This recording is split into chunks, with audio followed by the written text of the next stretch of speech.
मंदसौर पशुपतिनाथ मंदिर के सामने शिवाना नदी में प्रतिबंध के बावजूद भी बेखौफ होकर पकड़ी जा रही मछली नहीं दे रहे जिम्मेदार ध्यान। मंदसौर पशुपतिनाथ मंदिर के सामने शिवाना नदी में बड़ी संख्या में लोग एकत्रित होकर मछली पकड़ने का कार्य इन दिनों कर रहे हैं। इन पर जिम्मेदार कोई ध्यान नहीं दे रहे हैं। हिंदू संगठन के पदाधिकारी रविंद्र पांडे ने मांग करी है कि पशुपतिनाथ मंदिर के सामने जो शिवाना नदी में मछली पकड़ी जा रही है, प्रतिबंध के बावजूद भी ऐसे लोगों पर पुलिस प्रशासन को कठोर कार्यवाही करना चाहिए एवं इस तरह मछली पकड़कर हिंदू समाज की भावनाओं को ठेस पहुंचाने का काम किया जा रहा है।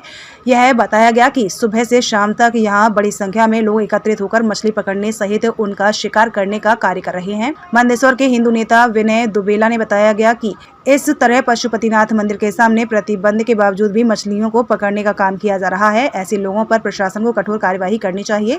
इतना ही नहीं, पशुपतिनाथ मंदिर के नीचे शिवना नदी किनारे पर प्रतिबंध के बावजूद भी कपड़े धोने का कार्य भी बड़ी संख्या में किया जा रहा है। ऐसे लोगों पर भी कोई कार्यवाही जिम्मेदारों द्वारा नहीं की जा रही है।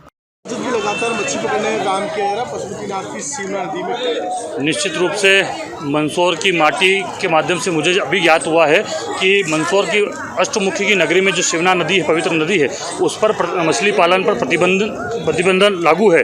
उसके बाद भी यदि वहाँ पर मछली पालन होता है तो जिला प्रशासन को कहीं ना कहीं ध्यान देने की आवश्यकता है। इस प्रकार की घटना कहीं कोई धार्मिक उन्माद पैदा न कर दे, इसलिए मैं तो ज़्यादा निवेदन आपके माध्यम से कर रहा हूँ कि प्रशासन जल्द से जल्द ध्यान दे, अन्यथा किसी प्रकार की अन्य कार्रवाई कुछ होती है तो प्रशासन को भारी पड़ेगा। धन्यवाद। प्रतिबंध के बावजूद भी पशुपतिनाथ की शिवना नदी में मच्छी पकड़ने का काम किया जा रहा है, क्या कहना है? ये बहुत गंभीर विषय है, प्रशासन को तुरंत संज्ञान में लेना चाहिए।